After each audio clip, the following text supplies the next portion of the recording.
Buenas tardes.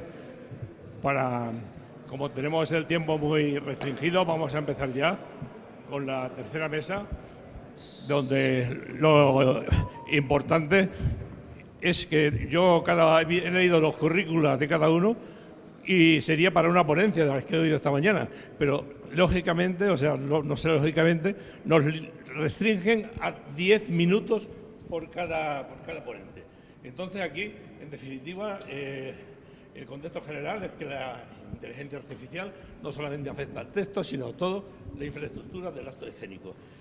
Yo, por ejemplo, en el año 2015 fue el año de la luz. El año de la luz, entonces los físicos organizaron un acto y a mí me llamaron para hablar sobre la luz en el teatro. Digo, tenéis que hablar también con los iluminadores. Y se presentaron dos, que eran de la Asociación de Iluminadores, y hablaron. Aquí hay de iluminadores, hay regidores, hay todo lo que constituye pues el acto escénico, que no solamente es el texto, afortunadamente. Tenemos que seguir entonces el orden de intervención, van a ser 10 minutos. Cuando terminéis todos, abrimos un turno de preguntas y que no va a ser el turno que las palabras textuales que aparecen ahí, pero la primera es Olga, justamente, que sí que tienes cuestiones sobre iluminación. Yo voy a decir simplemente que ya en los años, hace muchísimo tiempo, Rivas Sheriff, cuando estaba en la prisión del Dueso, creó un sistema de iluminación que era la lámpara Fortuny. La lámpara Fortuny, de la que hace una obra de teatro Jerónimo López Mozo. Fue un sistema de iluminación. Luego, afortunadamente, se ha enriquecido mucho, pero ya tenemos antes. Adelante, Olga, cuando quieras, pues puedes poner. ¿Tengo que hacer algo o no?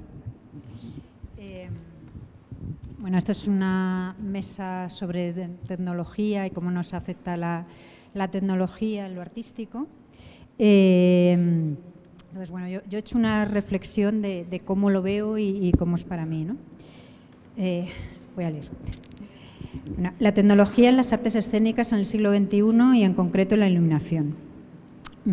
Lo que se me mueve a mí con este tema pues son emociones diversas. Fascinación, deseo de conocer, de estar al día, necesidad porque no queda otra, a veces sorpresa, incluso miedo e incertidumbre y mucha capacidad de adaptación. Yo empecé a trabajar en la década de los 90, del siglo pasado, y ya se hacían grandes obras, se hacían grandes cosas que en España tardaron un poquito más en venir, pero rápidamente nos pusimos al día o nos fuimos poniendo al día. Lo que sucede es que no sucedía en Internet, o sea, no existía Internet, perdón, y no nos enterábamos como nos podemos enterar ahora, ¿no?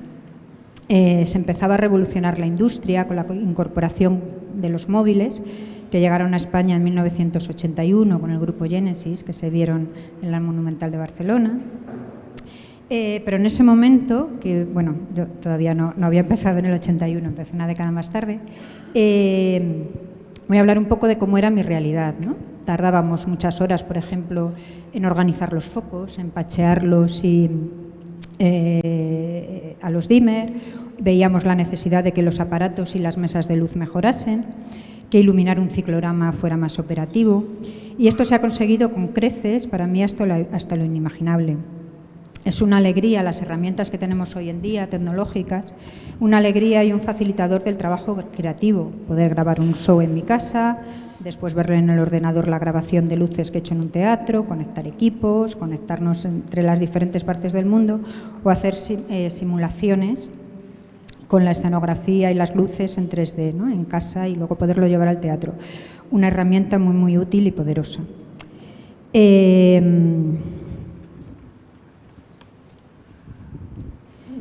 en realidad el concepto lo teníamos, soñábamos con mejorar cosas y hacíamos otras de una manera más rudimentaria o con limitaciones, ¿no?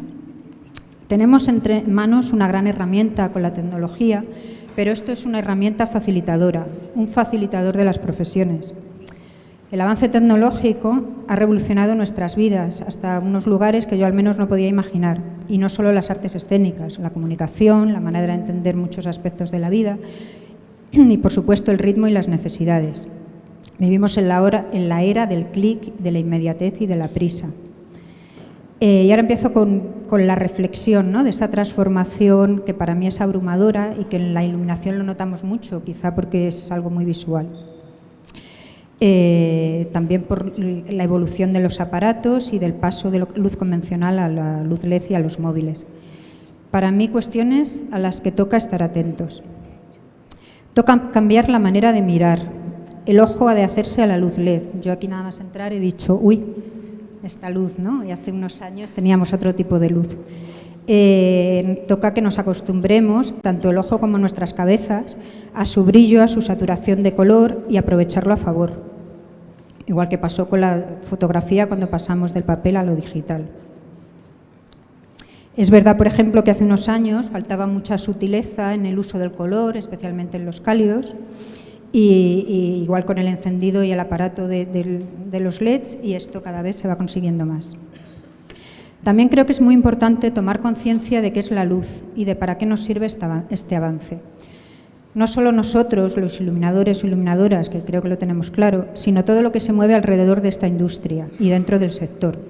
La luz cuenta historias, conduce dramatúrgicamente, y esto no se consigue gracias al manejo de un foco o de una consola de luces. Una persona que vea un tutorial en Internet o haga un cursillo de una mesa podrá con el tiempo y la experiencia ser un buen operador de mesa, si le interesa también hacer un trabajo artístico, pero no le habilita por arte de magia como iluminador. Creo que es importante también prestar atención a no interpretar el mundo y en concreto este trabajo a golpe de zapping y de clic. ¿Qué quiero decir con esto? El tener el mundo a toque de clic, un clic en el ordenador para informarte de cómo funciona un foco nuevo, las posibilidades técnicas de un manual de mesa o para comprar una equipación para una sala o para tu casa. Esto no hace el iluminador. Hay un criterio y es un criterio artístico detrás. Otra vez, la herramienta no hace al artista ni al profesional. Poner atención al todo vale, porque el mal gusto y la vulgarización, justamente porque si se usa sin criterio y sin formación, el resultado puede ser cualquier cosa, como vemos a veces, hemos visto recientemente en plazas o en edificios de nuestra ciudad. Si todo nos vale, ya no es arte, es otra cosa. A favor, nos ahorra tiempo, pero un tiempo para facilitar el trabajo. Si es un ahorro de tiempo para saturar más a los equipos humanos metiendo presión, entonces no vamos bien, porque la prisa es enemiga de la creación y del buen hacer. Y otra vez podemos caer en el todo vale. Y por último, una de estas cuestiones a las que mirar, este avance mueve una industria muy potente a nivel de proyección, a nivel económico, lo vemos por ejemplo en las ferias, en el show de Eurovisión, en conciertos, pero este avance tecnológico está al alcance de todos, porque aunque el cambio al LED se está incorporando en muchos teatros por necesidad, hay muchas ligas.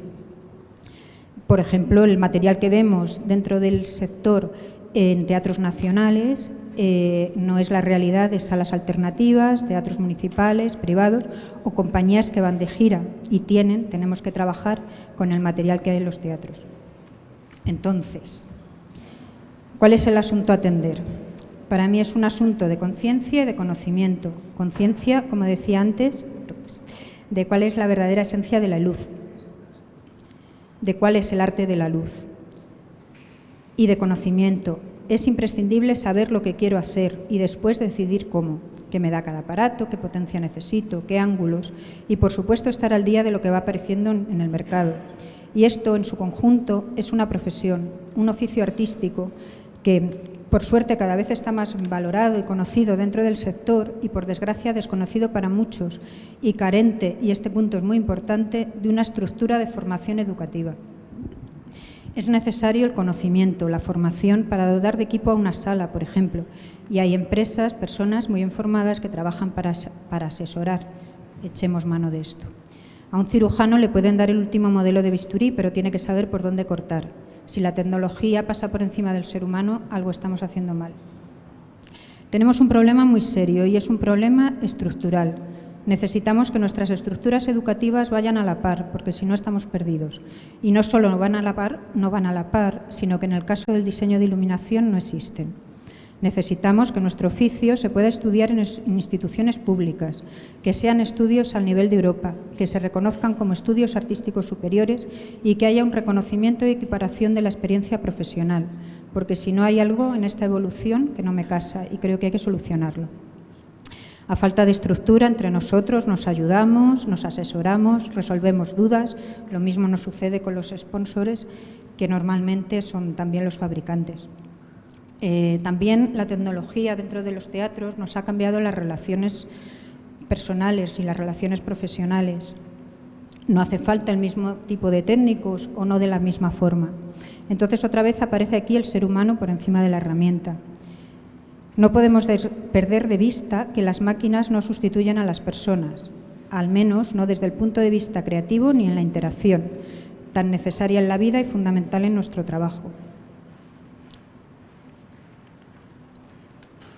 No nos podemos olvidar de ese trabajo en equipo, del equipo artístico del que formamos parte en una producción, del equipo con los técnicos, del trabajo de coordinación previo y además de ese trabajo interno de cada producción, del trabajo en equipo del sector, como se viene haciendo en la plataforma profesional de las artes escénicas y de la música, de la cual formamos parte, al igual que la Academia, o desde la AIF, Asociación de Autores y Autoras de Iluminación y Videoescena, que viene luchando por dar a conocer y dignificar nuestro oficio desde hace casi 30 años. Porque esta es la manera de seguir luchando por nuestros derechos y por la dignificación de las artes escénicas. Ya acabo. Conclusión. Evolución tecnológica, sí, pero atención a que sea de calidad, que haya un buen equipo humano. Atención a poner en valor y atender el trabajo conjunto, en equipos, asociaciones y trabajo con instituciones. Sector unido para conseguir que mejoren nuestras condiciones y evolución de las estructuras educativas. Las líneas rojas. La máquina no sustituye a la persona. El peligro de la autoría. Si todo está a disposición de todos, si todo lo puedo ver, si todo está al alcance de mi mano, todo me puede inspirar y también todo lo puedo copiar. Y que no confundamos con los oficios. El artístico y el técnico, uno se nutre del otro, pero son dos oficios diferentes. Respeto a ambos. Deseos. Que sigamos trabajando en equipo, que atendamos con el mismo entusiasmo y al mismo ritmo que lo hacemos con la tecnología, el cuidado emocional y psicológico, que luchemos por ese futuro para crear estructuras y reconocimiento de la profesión. Si la inteligencia artificial o una máquina nueva tiene la solución, tanto nosotros como todas las personas que están trabajando por este cambio nos pondríamos muy contentas. Y que no nos dejemos llevar solo por lo fascinante, espectacular y fastuoso, porque la luz es mucho más. Que valoremos, al menos hasta que se extinga, la poesía de un solo foco en el escenario, el valor de su sombra o de una transición. En este mundo en el que lo tecnológico nos eclipsa, en ocasiones nos arrolla, llevándonos por delante, creo que necesitamos mirar hacia adentro, pararnos de vez en cuando, porque vuelvo a decir, la creación y el arte son enemigos de las prisas.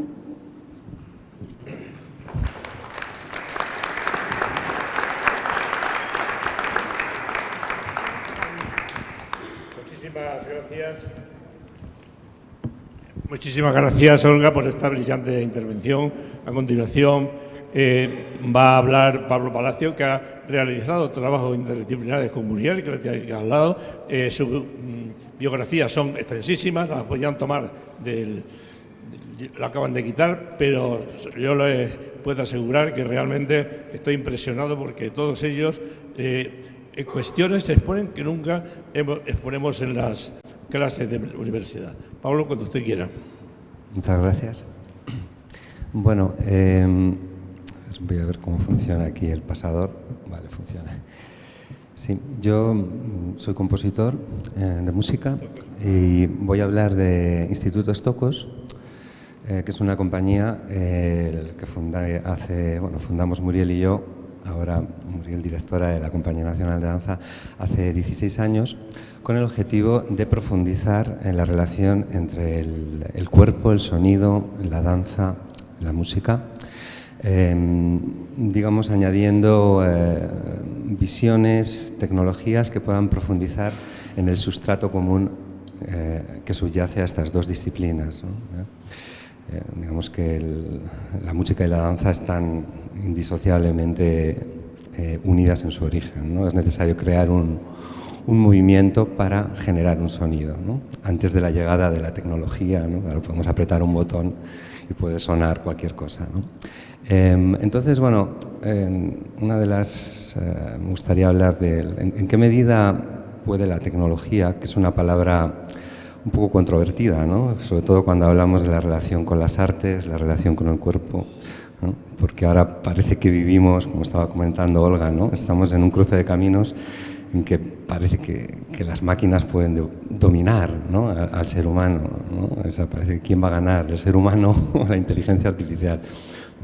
Pero bueno, la tecnología para nosotros, o para mí en Instituto Stokos, que bueno, como compositor pues también me he ensuciado un poco las manos desarrollando tecnología, lo cual es algo bastante habitual en el ámbito de la música.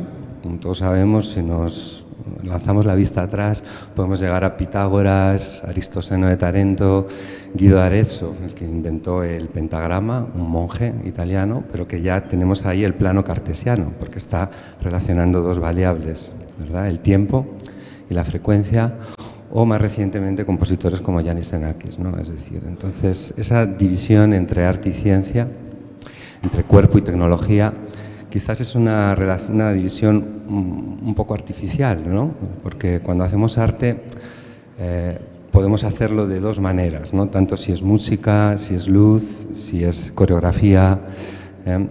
Digamos, hay una parte que tiene que ver con lo que sabemos, es decir, cosas que podemos escribir, podemos hacer un diseño de luz, podemos escribir una partitura, y todo aquello que tiene que ver con lo que no sabemos, que habitualmente es lo más importante, ¿no? Porque tiene que ver, por ejemplo, con un músico toca una partitura de Mozart y realmente tiene un mapa, tiene una partitura, pero hay miles de articulaciones, de sutilezas que tienen que ver con el ritmo, con la acentuación, que forman parte de una segunda naturaleza que hemos desarrollado, ¿no? Entonces la tecnología nos puede ayudar a profundizar en lo que sabemos, pero también en lo que no sabemos que sabemos, porque nos puede ayudar a relacionarnos intuitivamente. Por ejemplo, crear música a través del movimiento, con un móvil, ¿no? Con una tecnología, con un sensor, o también nos puede ayudar a profundizar en el misterio de la realidad, ¿no? que nos rodea, por decirlo así, ¿no? O sea, a veces dices, bueno, yo soy músico y yo sé lo que es el sonido, pero bueno, ¿hasta qué punto, no? Porque para conocer el sonido en profundidad también tendría que ser un físico, ¿no? En acústica, ¿no? Y si realmente fuese un físico en acústica, a lo mejor no soy un músico, ¿no? Y quizás el físico, el acústico, necesita ser también ya un físico de partículas para conocer las micropartículas, ¿no? Entonces siempre hay una oscuridad en la materia, en las ideas, en la materia del sonido, en la materia de la danza, en la materia que trabaja un escultor, que no sabemos lo que es, ¿no? Y eso que no sabemos lo que es, que podemos profundizar en ello a través de la tecnología, como si mirásemos con un telescopio, ¿no? en la oscuridad del cielo, resuena con una parte que también es desconocida, pero que está dentro de nosotros, ¿no? Y esa parte la llamamos lo inconsciente, ¿no?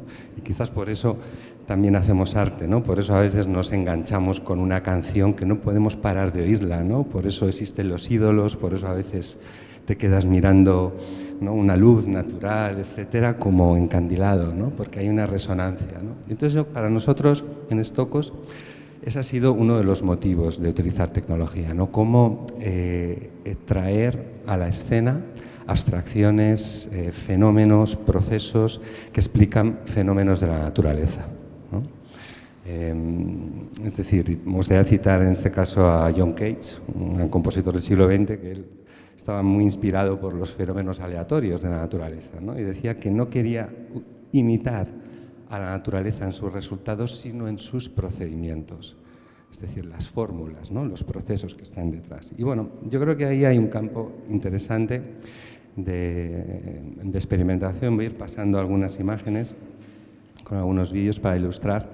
Por ejemplo, esta es una de nuestras primeras piezas que se llamaba Stokos y que, bueno, de ahí cogimos el nombre de la compañía, y que hace referencia precisamente a los procesos estocásticos de la naturaleza. Estocástico significa aleatorio, ¿no? Entonces fue una pieza para la que diseñamos un software que simulaba procesos de inteligencia animal, cómo se organizan bandadas de pájaros, bancos de sardinas, mosquitos, etcétera, ¿no? Realmente un concepto coreográfico, y con esa abstracción podemos generar partículas de luz que pueden formar pues, diversas formas en escena y al mismo tiempo sintetizar sonido.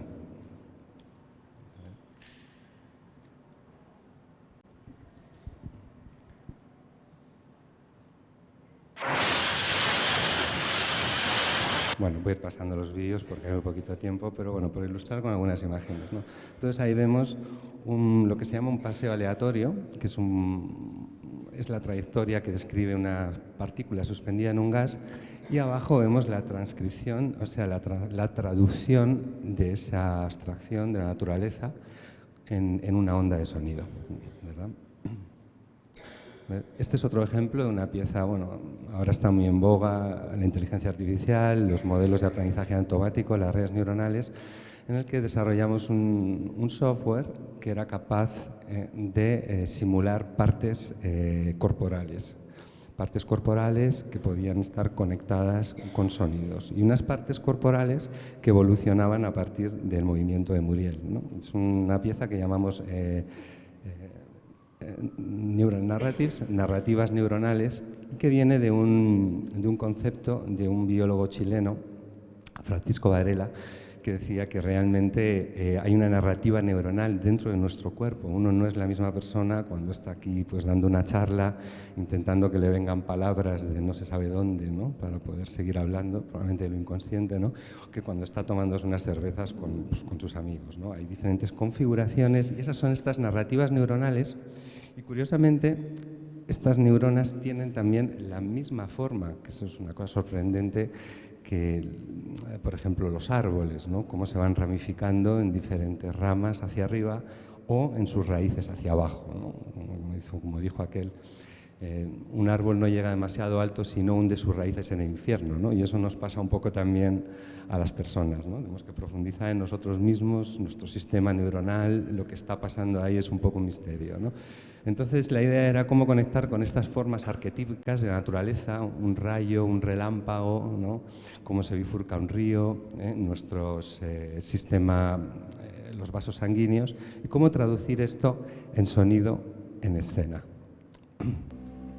En este caso, una mano artificial que ha evolucionado a partir del movimiento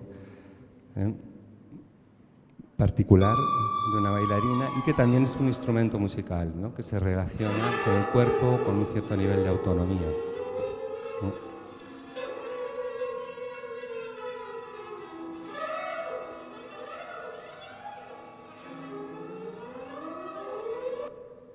Bueno, esta, por cierto, es una pieza que presentamos en el Azcuna, en la Alhóndiga, gracias a Fernando, en unas condiciones fantásticas, porque cuando llegas allí estás mejor que en casa y cuidan al artista, como en pocos sitios, tengo que decir.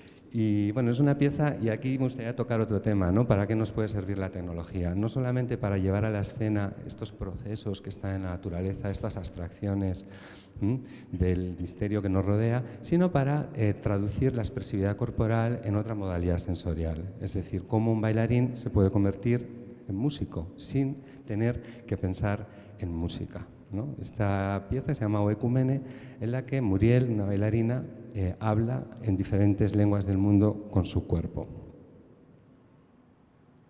En este caso, habla en cantonés, que como todos o algunos sabemos es una lengua tonal, ¿no? De forma que el sentido de las palabras cambia con la afinación. Ella puede controlar la afinación, las cualidades de movimiento, etcétera, con su cuerpo.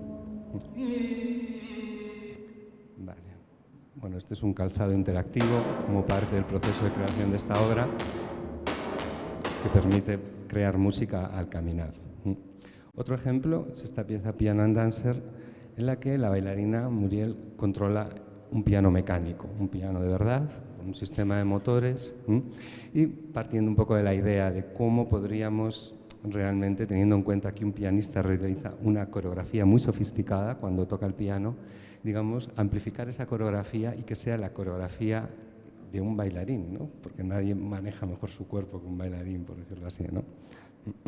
Bueno, entonces son ejemplos en los que la tecnología pues, puede utilizarse para traducir la expresividad corporal, pero también para revelar aspectos ocultos de un actor, de un bailarín en escena, ¿no? Porque, por ejemplo, cuando veíamos los zapatos, estos zapatos sensibles a la presión, podemos amplificar, traducir en sonido ese movimiento, ¿no? Y revelar aspectos ocultos de la coreografía o de nuestro estado interno, ¿verdad? Bueno, voy a pasar un poco rápido. Otros ejemplos, bueno, este sería una evolución también de esta pieza Piano and Dancer, pero fruto de este desarrollo, pues podemos hacer que un bailarín tenga un dúo con un percusionista profesional, en este caso Rafa Gálvez, solista de la Orquesta Nacional.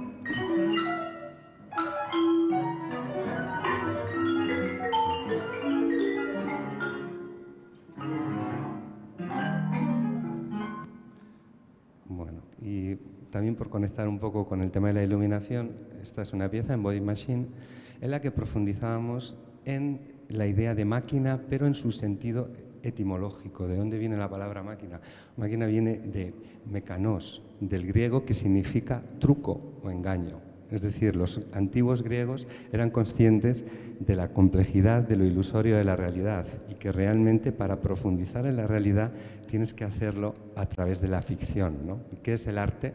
Más que algo quizás ficticio, algo intangible, algo irreal, pero que puede ser mucho más efectivo y puede transformarnos y generar efectos psicosomáticos mucho más intensos que tomarnos una pastilla, ¿no? ¿Qué tal voy de tiempo? ¿Muy bien? ¿Sí? Vale, bueno, pues esta es una pieza en la que, digamos que traducíamos la expresividad corporal no solo en sonido, sino también en luz. ¿Ya? Cómo coger un haz de luz y hacer que una luz robótica siga nuestro cuerpo, ¿no? Cómo hacer que la coreografía, el diseño de luces en escena sea una auténtica coreografía que dialoga con el bailarín. ¿Eh? ¿Sí? Sí, bueno, esto es una investigación también dentro de un proyecto europeo, junto con Motion Bank, el proyecto de danza y tecnología de William Forsythe. Y bueno, la idea parte de, a veces me gusta mucho lo que ha comentado Olga, de que no, la relación entre la tecnología, que realmente la tecnología no sea algo que nos pase por encima, ¿no? Que nos corte como un bisturí. Esta es una tecnología que también parte de unas ideas poéticas, ¿no? Concretamente de versos de T.S. Eliot acerca del trabajo con la luz, como un haz de luz que se filtra en la ventana, lo podemos coger, iluminar nuestro cuerpo con ello, ¿no? Y ya finalmente, por rematar un poco, bueno, actualmente formamos parte del proyecto Premier, un proyecto europeo dentro del programa Horizon, en el que Instituto Stokos es un socio técnico y también un socio artístico. Y estamos desarrollando tecnologías de inteligencia artificial, aprendizaje automático, machine learning, para apoyar la creación en danza y en artes escénicas en general. Desde el proceso de concepción de una obra, los ensayos, su estreno y también su documentación y su archivo, ¿no? Entonces es un proyecto, yo creo que muy interesante, porque desgraciadamente me he perdido las presentaciones sobre inteligencia artificial de la mañana porque acabo de llegar de viaje, pero ahora vivimos un poco un dilema como artistas, ¿no? Porque los grandes modelos lingüísticos digamos que dejan poco espacio para la personalización, la creatividad, ¿no? La adaptación a los fines artísticos, a las ideas artísticas, ¿no? Entonces, bueno, estos son unos modelos que van a estar a disposición de cualquier persona y que permiten ser modificados, permiten ser entrenados con nuestro propio material para generar resultados más personales. Estas son algunas de las aplicaciones que está desarrollando Instituto Stokos. Son aplicaciones para sintetizar movimiento, sintetizar sonido, sintetizar imagen. Y como parte de este proceso acabamos de presentar una pieza que integra estos desarrollos, ¿no? En el que, bueno, pues, la síntesis de imagen, la síntesis de sonido, el control de la luz en escena, han sido apoyados o desarrollados con esta tecnología, ¿no? También mencionar que en Body Machine, ya que estamos aquí, fue un apoyo de CECAS, una apuesta que se creó en el Azcura Centro y que gracias a esos apoyos de de gerentes con esa visión también, pues se ha hecho realidad. Pues muchísimas gracias, Pablo, por esa magnífica exposición de la integración de cuerpo, sonido e imagen, por el proyecto de Scopus que has puesto aquí, y lo has sintetizado magníficamente, y te doy las gracias. A continuación, pues tiene la palabra Fernando Pérez,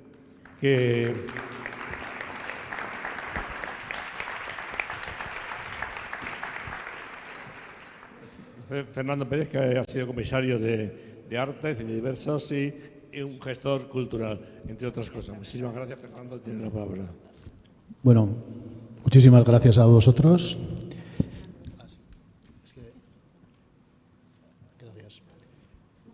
Esto suele pasar en los inicios de una charla y cuando te pones también en una posición en la que, sobre todo si eres vergonzoso o tímido, pues te vienen muchas cosas a la cabeza, como que parece que estás en Bilbao porque está lloviendo, o que Carlos me invitó hace 25 años a su festival para hablar de algunas cosas parecidas y ya... Gracias, Olga. Y ya ha pasado mucho tiempo. Bueno, primero voy a hablar desde qué posición voy a iniciar estos 10 minutos de actuación. Y también os voy a leer las dos preguntas que me enviaron en su momento, y es a partir de esas dos preguntas las que he desarrollado pues una serie de cuestiones que me gustaría compartir con vosotros. Muchas de ellas seguramente las conocéis y otras pues seguramente podemos comentarlas también después en el momento que tengamos de hacer esas preguntas, respuestas y compartir todo lo que se ha dicho aquí. ¿Desde dónde hablo en este momento? Bueno, me gustaría deciros que para esta intervención no soy yo el que estoy aquí, no soy un holograma tampoco, pero sí que he hecho como una serie de preguntas o compartido estas preguntas, con vuestro permiso, con algunos artistas y algunos otros gestores culturales y también con gente que trabaja en Azcuna Centro en la organización conmigo, ¿no? Las preguntas eran ¿cómo logras integrar las artes digitales en una programación que también debe atender disciplinas más tradicionales? ¿Encuentras algunas resistencias o desafíos particulares en esa integración? Y desde mi perspectiva, ¿cómo pueden los centros culturales convertirse en espacios de experimentación y aprendizaje para los artistas que desean explorar la tecnología digital? ¿Qué iniciativas específicas podrían implementarse para fomentar este tipo de innovación?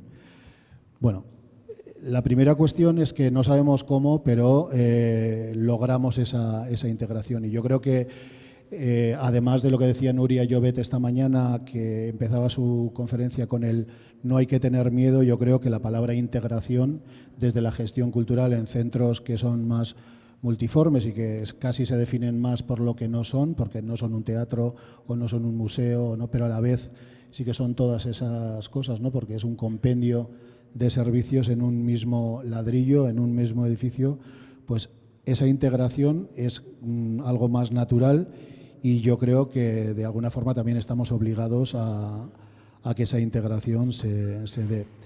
En principio, y en colaboración, como os decía, con mis propias compañeras de trabajo, hablábamos de que la primera cuestión es que nosotros no considerábamos la tecnología o lo digital en principio como otra disciplina más, sino que forma parte y se integra, vuelve a aparecer la palabra integración, dentro de las otras disciplinas.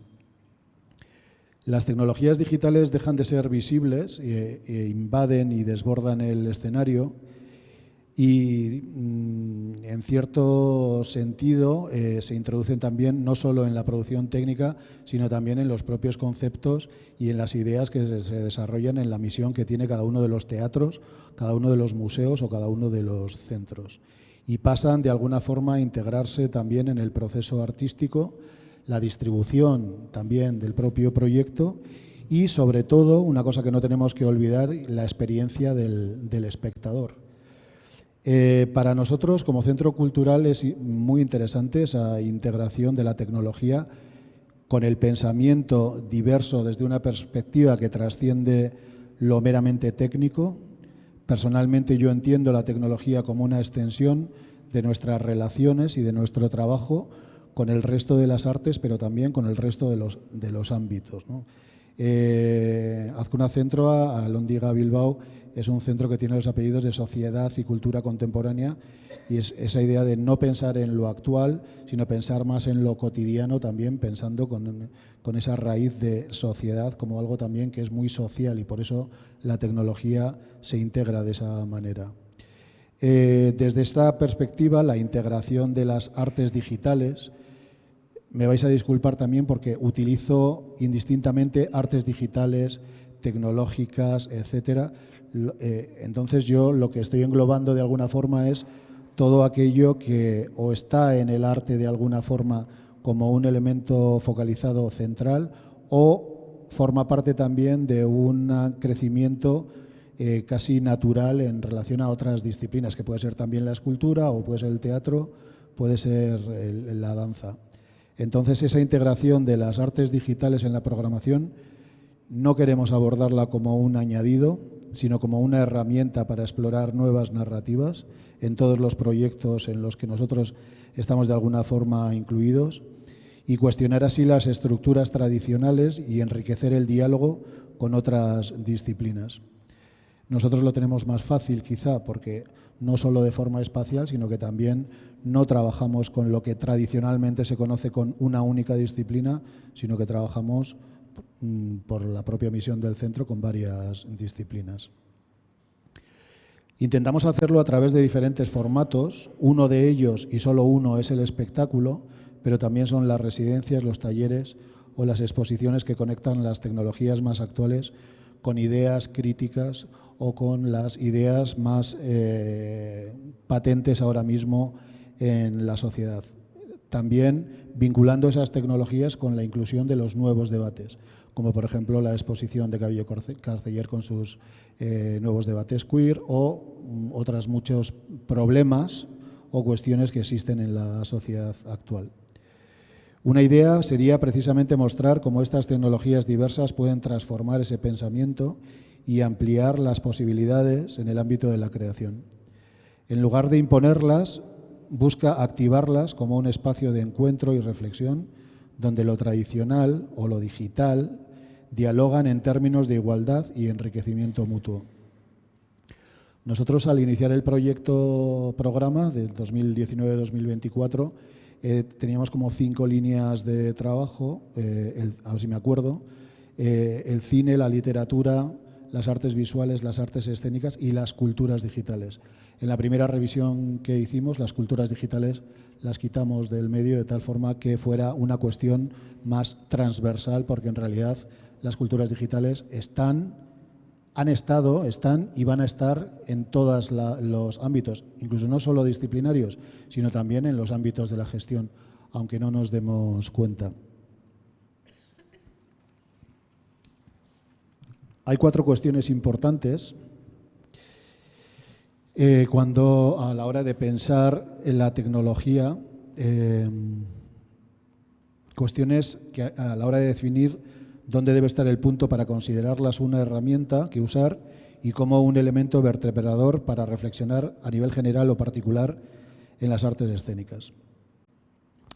Serían, por una parte, lo que comentaba ahora, la transversalidad. O sea, es obligatorio que todo eso esté mezclado, que haya una hibridación en todas las artes, pero también en todas las capas de la organización. Luego me gustaría, si puedo, dar algún ejemplo de todas las propuestas artísticas y escénicas, en particular, de algunos de los proyectos que se han llevado a cabo, pero esa transversalidad es algo que yo creo que tenemos que meternos en la cabeza.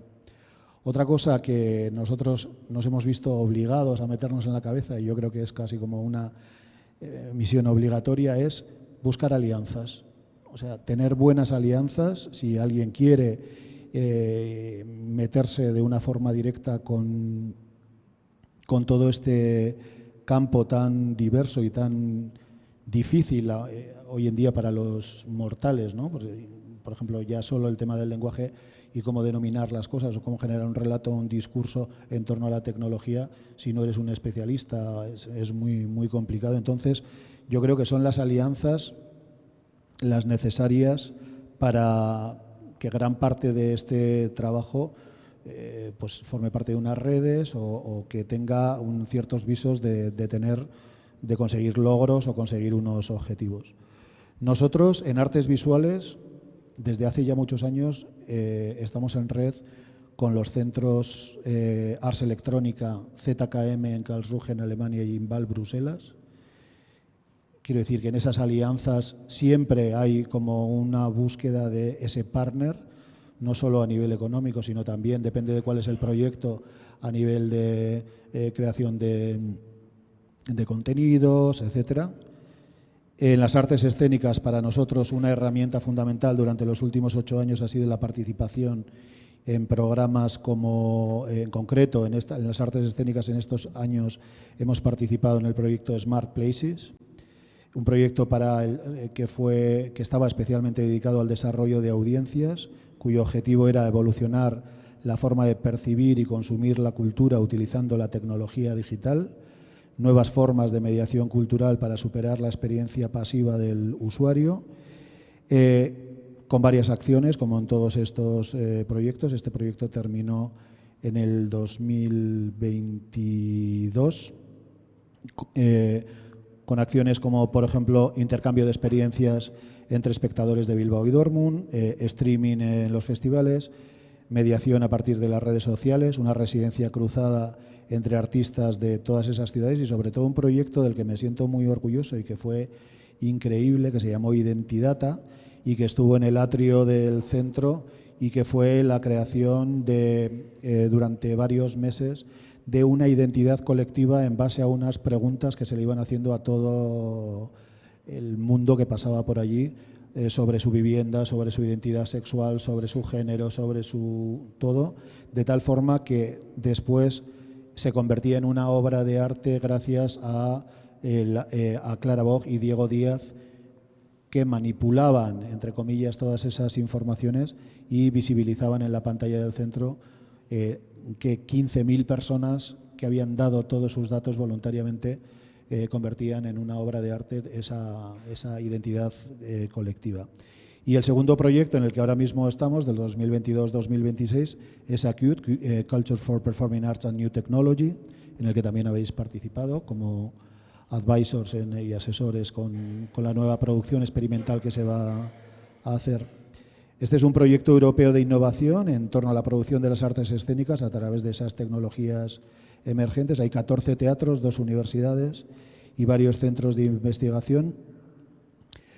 Y, bueno, aparte de las residencias artísticas, se está pensando también en los espacios y en cómo producir una pieza experimental con Xiomara Ormaeche, un simposium que se va a dar, 4 esas residencias artísticas, sobre todo y particularmente con la participación de los técnicos, porque ese nuevo concepto que a nosotros también nos interesa del técnico de la producción creativa, creo que también es como absolutamente necesario. Por eso cuando le oía a Olga estaba totalmente de acuerdo a la hora de trabajar en conjunto también, artistas, técnicos, gestores. Yo creo que esa nueva dimensión también se está dando gracias a la tecnología. El punto número 3, que ya igual os habéis olvidado del 1 y el 2, pero es pensar en los espacios, en los tiempos y en los formatos con otra alteridad. O sea, la idea es cambiar el chip, la consideración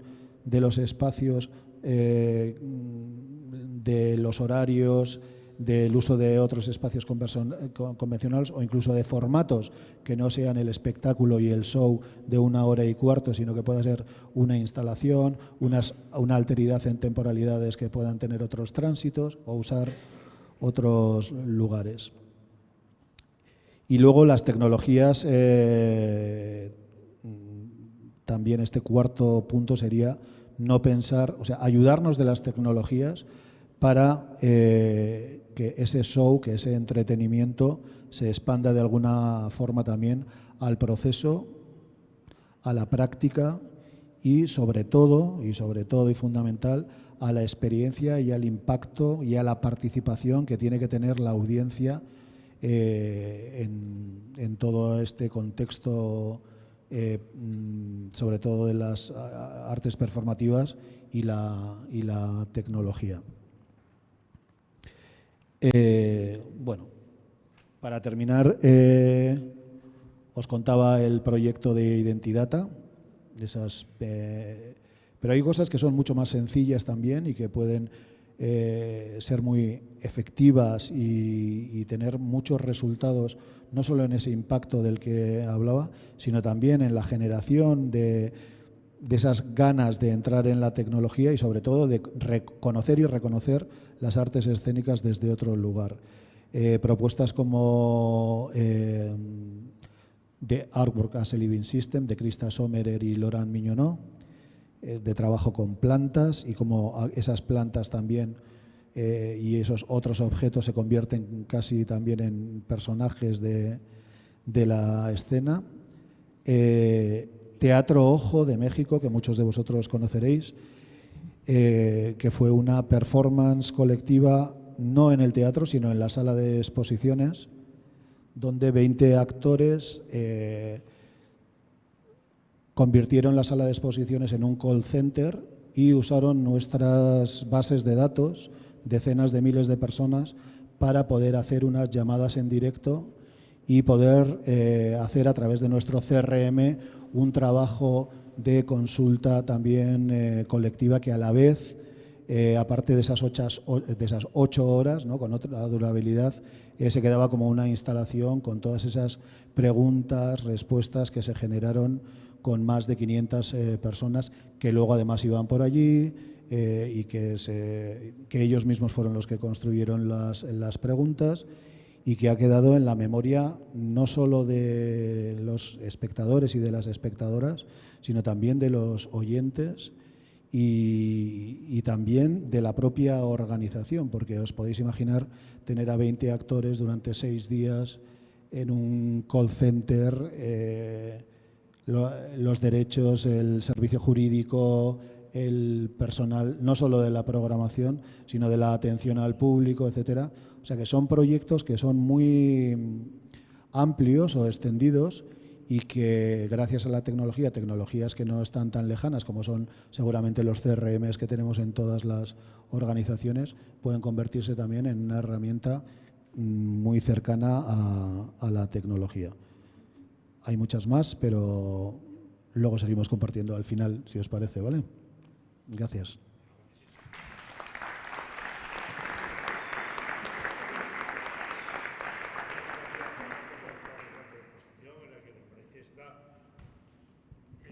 Muchas gracias, Fernando, por esta brillante exposición en la que nos manifiesta que las artes escénicas quizás son las únicas artes que no son autónomas e insolidarias, sino que extienden sus redes a todas las demás manifestaciones artísticas y científicas. Y que no tenemos un cuerpo, sino que somos un cuerpo, lo hemos visto ahí, en la danza, que dialoga con los demás lenguajes, con los demás cuerpos, con las demás manifestaciones artísticas y con nuestro entorno, y que nos ayuda a ser buenos ciudadanos. Muchas gracias. Marco Pereira, que es, sí, bueno, es un buen alumno de la RESAR y es artista, regidor, ¿no? Ha sido regidor, pues nos va a hablar a continuación. Muchísimas gracias. Bueno, antes de empezar, nada, buenas tardes a todos.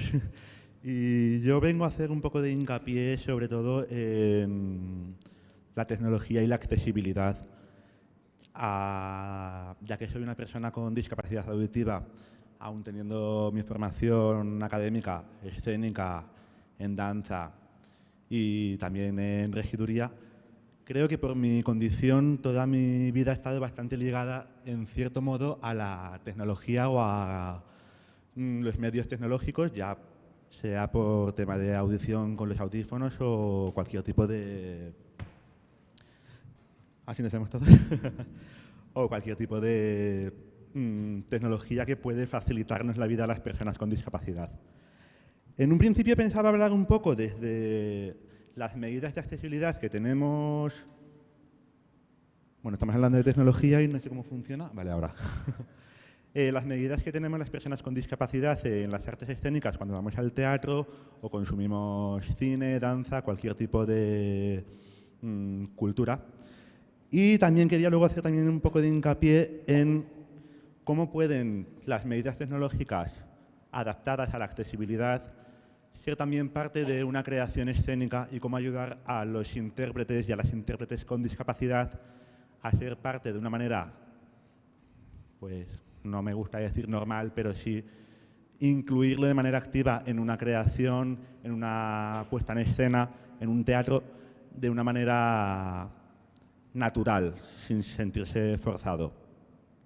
Dicho esto, actualmente las medidas de accesibilidad que tenemos en general en los teatros, algo que en mi utopía ideal debería existir en cualquier tipo de teatro o cine, ya sea de público, de concesión privada o de la índole que sea. Para las personas con discapacidad auditiva normalmente contamos con los subtítulos, lengua de signos. Vale, este es un punto que es verdad que es un poco complejo, puesto que necesita de una tercera persona, el intérprete, a nivel económico siempre es más costoso. En general, la accesibilidad y la tecnología siempre termina siendo un punto de inflexión cuando hablamos de presupuesto. Todo siempre se termina reduciendo al dinero. También contamos con los bucles magnéticos, que son un cableado que, conectado a los audífonos, amplifica la recepción de los sonidos que se están produciendo en la escena. Luego, por ejemplo, para las personas con algún tipo de discapacidad visual, contamos con los programas en braille o los elementos táctiles o paseos escénicos que se suelen hacer media hora, una hora antes de las representaciones, donde estas personas pueden acceder al escenario, sentir la atmósfera que se crea, palpar tejidos, texturas, suelo, incluso a veces con parte del elenco, cuáles son sus voces, qué complexión tienen, nos pueden tocar, y las audiodescripciones. Y luego para las personas con movilidad reducida creo que esto es algo que está bastante más normalizado o la sociedad tiene mucha más noción y conciencia de que existe, puesto que son discapacidades visuales que se ven, a diferencia de las personas como yo con discapacidades sensoriales que de primeras no parece que tengamos esa discapacidad, suelen pasar más desapercibidas y las personas por lo general no se dan cuenta de nuestras diferencias.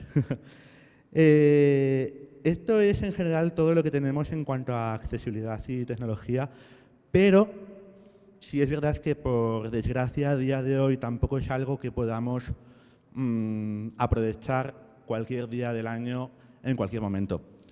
Es verdad que hace poco se aprobó un Real Decreto donde se obliga a los espacios escénicos públicos a contar con las medidas de accesibilidad para que cualquier persona pueda acceder a estos espacios y disfrutar y tener acceso a la cultura.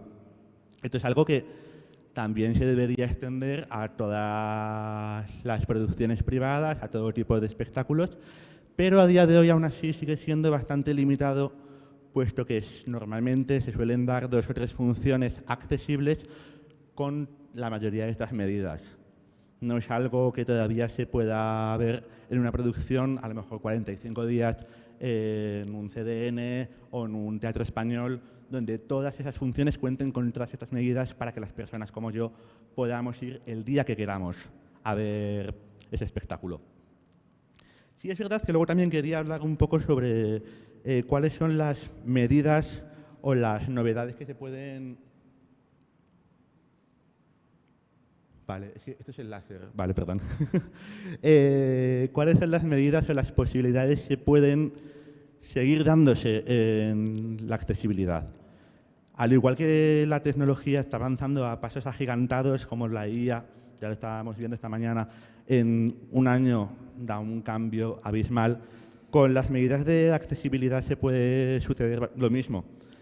No conozco todavía muchas de estas innovaciones que se están dando, pero, por ejemplo, hay ahora mismo un musical en Gran Vía, no recuerdo cuál era, que cuenta con gafas de traducción simultáneas. Este es un dispositivo que cualquiera de los espectadores puede solicitar antes de ir a ver esa representación Y está más pensado sobre todo para personas de otras lenguas que puedan ver esa función cantada en español, hablada en español y que a la vez tenga la traducción simultánea a su idioma. Estaba pensado para eso, pero yo cuando lo vi, lo primero que pensé fue, para las personas con discapacidad auditiva también nos viene genial ponernos los subtítulos en castellano y poder seguirlo a la vez. Para también no molestar, entre comillas, al público normativo por los sobretítulos. Sí, es verdad que esto es algo que debería estar siempre, pero aún muchas veces la sociedad o las personas normativas, no sé si os habrá pasado algo, como que molesta durante la representación tener ahí letras que van cambiando. Pero bueno, esto es una cosa bastante personal. O, por ejemplo, también estuve hace un par de años en un festival de danza en Sevilla, organizado por una compañía, Danza Móvil, que trabajan con personas con discapacidad, concretamente también con gente con Down, y era un festival de danza internacional inclusiva y tuve la suerte de conocer a una compañía de Corea del Sur y nada, pues hablando con ellos, tomando un café y demás, me contaban que en uno de sus teatros estaban intentando implementar un sistema para que las personas con discapacidad visual pudieran percibir tanto los colores como las sensaciones, como lo que está pasando en la escena, de una manera mucho más sensorial y más cercana. Seguramente todas estas cosas seguirán avanzando a pasos agigantados de aquí a unos años. A lo mejor ya en 5 años nos encontramos que todo lo que os he contado antes ya está implementado e integrado al 100% en cualquier teatro. Luego también, cuando hablaba o pensaba en la tecnología, pero desde el punto de vista como intérprete, como bailarín, me aventuro a decir un poco que como creador, me gustaba poner el ejemplo de esta obra, se llama Tribus, en la que participé en CDN hace ya 4 años de esta pieza, pero creo que realmente puede resumir muy bien todo lo que quería contar. Tribus para mí fue trabajar desde un inicio aplicando la tecnología a la accesibilidad de una manera bastante natural. Entonces, para esto sí es verdad que era necesario hacer un trabajo previo de cuáles eran las herramientas de las que disponemos y cómo se pueden usar de manera activa en una construcción dramática y en una puesta en escena donde los elementos accesibles estén incluidos y además tengan una carga dramática y algo que contar. Y esto fue algo que desde un primer momento con Tribus, dirigida por Julián Fuenterreta, fue lo más fácil del mundo. Como podemos ver aquí, por ejemplo, la imagen que tenemos abajo del todo a la derecha no se aprecia muy bien, pero son formas con diferentes colores. Este era un momento de la pieza donde un personaje empieza a tocar el piano, es un personaje con discapacidad auditiva, y se trató de intentar emular cuál sería la forma o el color que tendrían las notas musicales en este caso. O, por ejemplo, la imagen aquí inferior a la izquierda, que muestra una mano con un ojo, intentábamos plasmar cómo pueden ser esas sensaciones de miedo, de incomodidad que podemos tener las personas sordas sin tener un estímulo auditivo. A lo mejor para las personas normativas una música lúgubre ya te transporta una emoción o te pone en una situación que a una persona con discapacidad auditiva nos costaría más llegar, pero que de manera visual es mucho más eficaz. Sí me gustaría, por ejemplo, hablar de las palabras que nos contaba Elisa Sanz, que fue la diseñadora de la escenografía de Tribus, y cuenta que el sobretitulado se puede observar siempre en la parte inferior de la escenografía, estaba integrado de manera activa y de manera natural en toda la obra para que no fuera chocante para el público. Fue una condición y una necesidad desde el principio. El diseño de la escenografía parte de esta premisa e intentamos que no sea condicionante, sino una parte importante y característica de la propuesta plástica escénica. Lo más complicado no es integrar el subtitulado, sino pensar en cómo estará presente a lo largo de la obra. El trabajo de Álvaro de Luna aquí es fundamental, así como el de todo el equipo. Como escenógrafa, he generado un espacio que permite proyectar en la parte inferior, construyendo una tarima que nos dé una superficie proyectable a ras del suelo. Otra estará vertical en toda la pared. Se dejan así diversas posibilidades a la videoescena. El subtítulo y el vídeo tendrán su propio viaje dramático. no solo se subtitulará para conseguir una propuesta accesible, sino que estas proyecciones forman parte de la composición plástica escénica total, y por ello su presentación en el espacio se mezcla con otras proyecciones, generando no solo un simple subtítulo, sino también un lenguaje propio que envuelve al espacio, dotándole de un doble significado. ¿Esto qué significa para mí? Que realmente, si queremos hacer que una pieza pueda ser accesible, inclusiva, pero que además sea de una manera natural, se trabaja, al igual que trabajamos con escenógrafas, con dramaturgos, con figurinistas, con personal de vestuario, iluminación, esto realmente sirve como otra vía más de trabajo, una capa más dramática dentro de todas las demás capas artísticas y técnicas que trabajan a la puesta en escena. También ahora mismo, por ejemplo, estoy inmerso en otro proyecto que está en fase de inicio, pero sí estamos intentando ver cómo podemos trabajar desde ese principio con la actriz sorda, cómo podemos hacer uso de mochilas vibratorias, que también es una medida de accesibilidad ahora bastante reciente, que nos ayuda a sentir las músicas, los graves y los agudos a través de las vibraciones.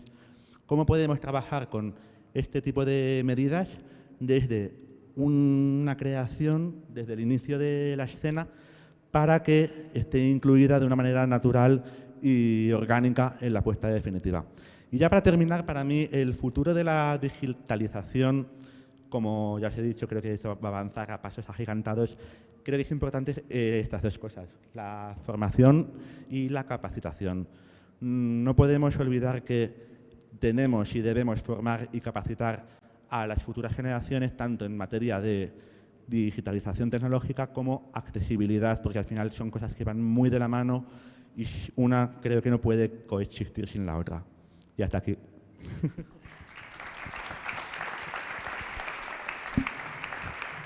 Muy bien.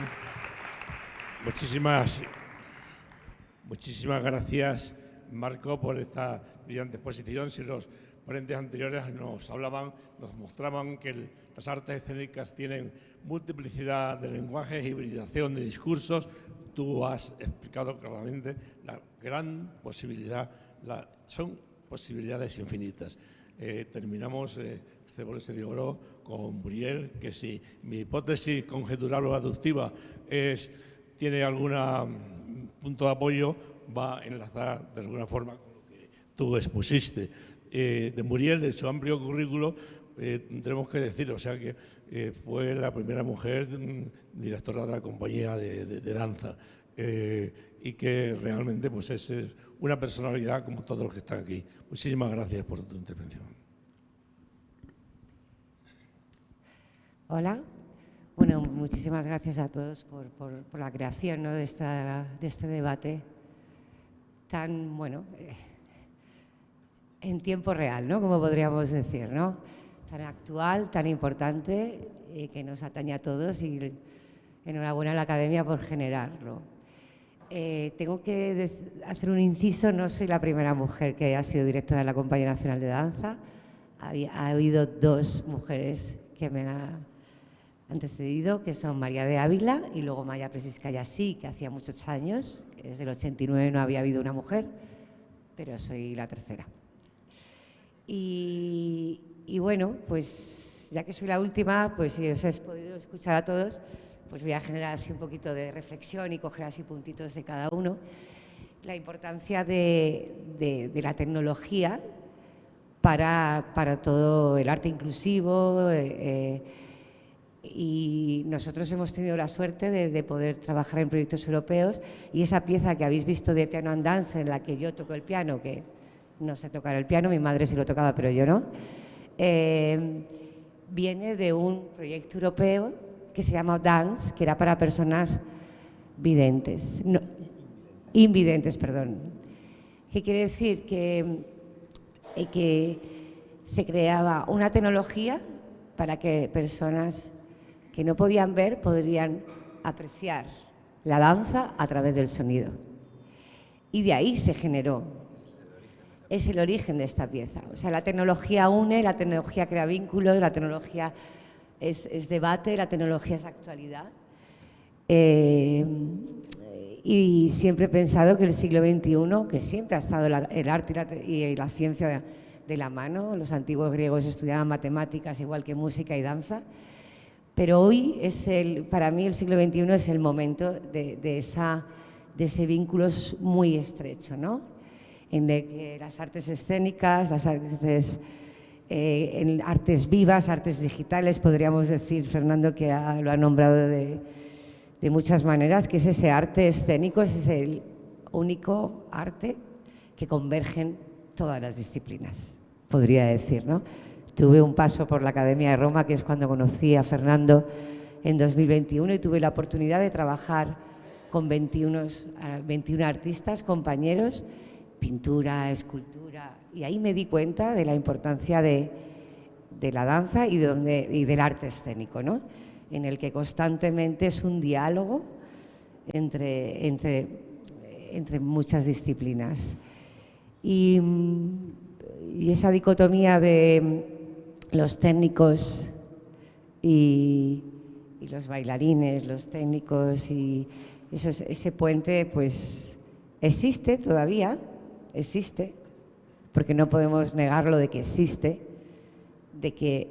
pero cada vez en la creación sí que hay un diálogo, pero uno entra a un teatro y que puede haber ciertas todavía formas de comunicarse y de hablar. Pero bueno, lo bonito, estamos viviendo una época pues que florece mucho en ese intercambio transversal de interdisciplinaridad que nos lleva a esta familia que somos, que es las artes escénicas.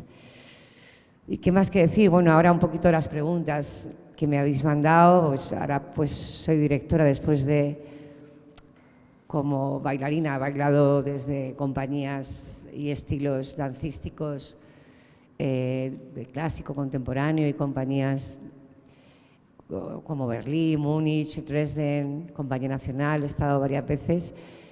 Y luego todo mi mundo hoy de investigación junto con Pablo Palacio, esos 15 años investigando en esa relación siguiendo profundizando en esa relación entre la danza y la música. ¿Qué puedo aportar? Pues mira, prácticamente, porque soy una persona bastante práctica, pues quiero crear un espacio, una de las salas que hay, que sea un espacio en el que se pueda trabajar, que no haya esa separación entre técnica, porque el acto artístico, como bien has dicho, es un acto en equipo, no es un acto conjunto, y entonces intentar transformar, tal como tú también hiciste en el Azcuna Centroa, que gracias también a esos espacios que a los artistas independientes yo creo que nos habéis educado mal, o sea, nos habéis mimado. Vengo 15 años del mundo independiente, me acuerdo que con esto abrimos en 2011 el Graner, el espacio El Graner, y fuimos los primeros que pusimos el foco, y entonces quiero traer a estas instituciones grandes, pues que tiene que estar ahí, tiene que haber un espacio en el que se pueda crear, en el que la técnica, pues igual que estás creando un movimiento, estás trabajando con la luz, estás trabajando con el sonido, donde se pueda, y también ya no solo los coreógrafos que van a venir a trabajar, sino, bueno, pues tenemos aquí a Nicolás Fischer, un grande iluminador, pues que venga a casa otra vez, que vuelva a la casa de la CND, a la familia de la CND, y que podamos pues seguir evolucionando en esa relación, ¿no?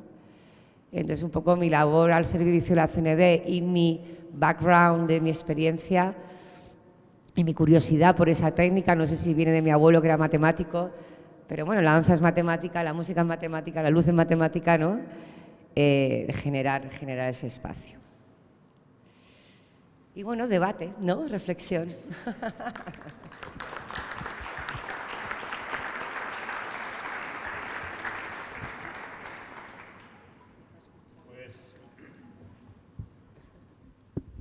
Muchísimas gracias por tus sabias palabras de la danza, pero quiero rendir homenaje a un gran amigo mío que murió hace 2 semanas, el Guito, un gran bailarín que en el Festival Internacional fue considerado el mejor bailarín del mundo, con Pilar López, etc.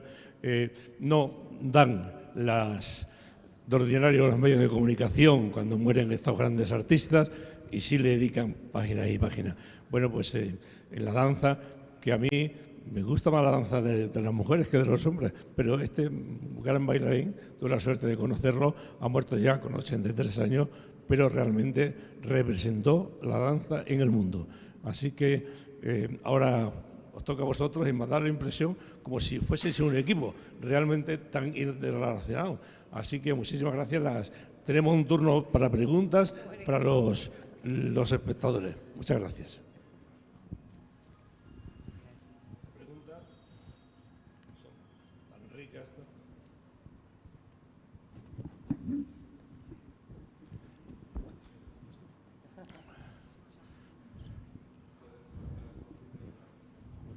Pasamos al coffee break y directamente nos ponemos caras. Venga, vicepresidente, venga.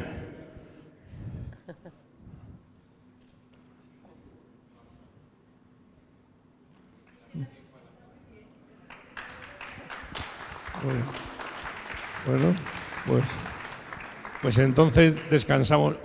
¿Quieres intervenir? No, por una futura escena del mañana, que nos veamos el año que viene. Muchas gracias.